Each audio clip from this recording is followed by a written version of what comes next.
जय माता दी। दुर्गा सप्तशती का 12वां अध्याय इस प्रकार से है। देवी बोली, हे पुरुष, एकाग्र होकर इन स्तोत्रों से नित्य मेरी स्तुति करेगा, उसकी सभी बाधाओं मैं निसंचय नाश कर दूंगी। और जो मधुकैटभ का नाश, महिषासुर की घात एवं शुंभ निशंभ इन दोनों का वध आदि का कीर्तन करेंगे, जो एकाग्र होकर अष्टमी, चतुर्दशी, नवमी तिथियों में भक्ति पूर्वक इन मेरे उत्तम चरित्रों का महामंत्र सुनेंगे, उन्हें किसी प्रकार का अनिष्ट स्पर्श नहीं कर पाए सकेगा। न पापों से उत्पन्न आपत्तियां उन्हें दुखित कर सकेंगी, न दरिद्रता प्राप्त होगी, न ही प्रिय का वियोग होगा। शत्रु का भय नहीं होगा, लुटेरे तथा राजा से भी कोई भय नहीं आएगा, और शास्त्रों से, अग्नि से, जल राशि से भय कभी भी नहीं होगा। इसलिए मेरा महामंत्र एकाग्रचित होकर पढ़ना चाहिए एवं भक्ति से सदा सुनना चाहिए। मेरा चरित्र परम मंगलदायक है। महामारी से उत्पन्न सभी उपद्रवों तथा तीनों तापों को मेरा महामंत्र शांत कर देता है। मेरे जिस मंदिर में मेरा यह महामंत्र पढ़ा जा रहा हो, उस स्थान का मैं कभी त्याग नहीं करती, वहां मेरा सदा निवास रहता है।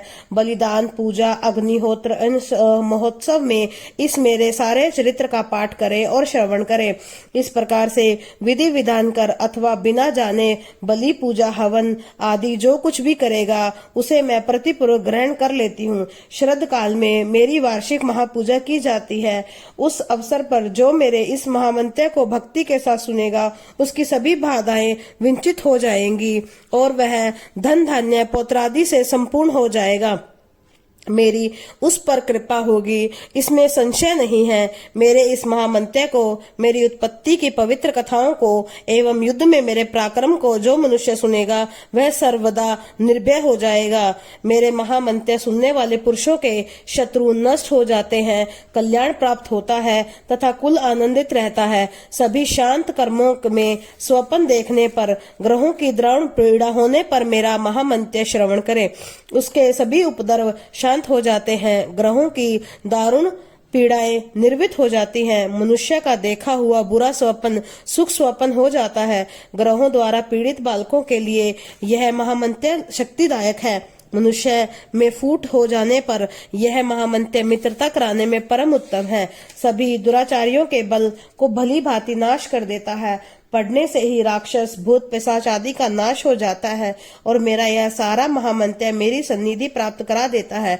पुष्प, अर्घ, धूप, गंध तथा उत्तम दीपों द्वारा मेरे पूजन से, ब्राह्मणों को भोजन कराने से, होम से, प्रतिदिन के अभिषेक से और भी अनेक प्रकार के भोगों से के दान से, वर्ष भर जो मेरे अर्पण करके आराधना करते हैं, इससे जो मुझे प्रसन्नता होती है, वही प्रसन्नता मेरे इस महामंत्र के एक बार सुनने से ही हो जाती है।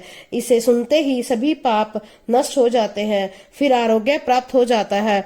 मेरी उपत्तियों का कीर्तन तो सभी भूतों से रक्षा करता है। युद्धों में वर्णित मेरा जो चरित्र दुष्ट दैत्यों को नाश करने वाला है, उसके श्रवण करने पर पुरुषों को बैरियों से किसी प्रकार का कोई भी भय नहीं रहता।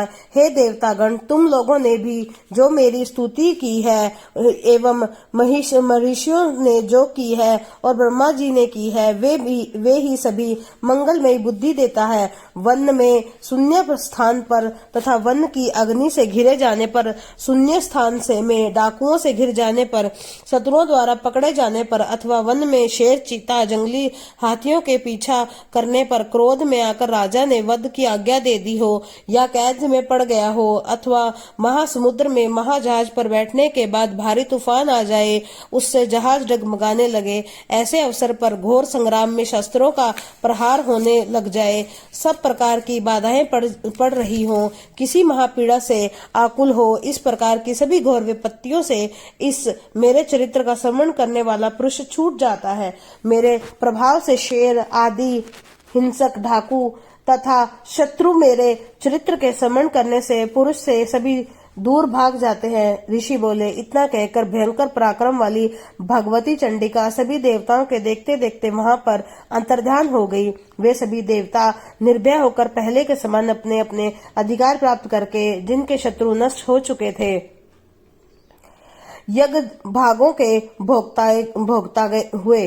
बाकी दैत्यों का हाल सुनिए। जबकि देव शत्रु शुंभ युद्ध में मारा गया, जो शुभ जगत के विध्वंस करने पर तुला हुआ था, भयंकर पराक्रमी दैत्य था। उसके मारे जाने पर और फिर महापराक्रमी निशुंभ के मारे जाने पर बाकी बचे कुचे दैत्य पाताल में भाग गए। हे राजन, इस प्रकार भगवती जगदम्बा नित्य स्वरूपा देवी पुनः पुनः प्रकट होकर जगत की रक्षा किया करती है। यह देवी जिस विश्व का मोहन करती है, वही जगत को पैदा करती है। उसी के आगे प्रार्थना करने पर संतुष्टि हो जाती है, फिर विज्ञान और सिद्धि प्राप्त होती है। हे राजन, उसी ने ही सारे संसार को व्याप्त कर रखा है। महाप्रलय काल में महामारी के स्वरूप में ही यह देवी ब्रह्मांड भर में व्याप्त हो जाती है। अजन्मा होते हुए भी वह सृष्टि रूप में हो जाती है।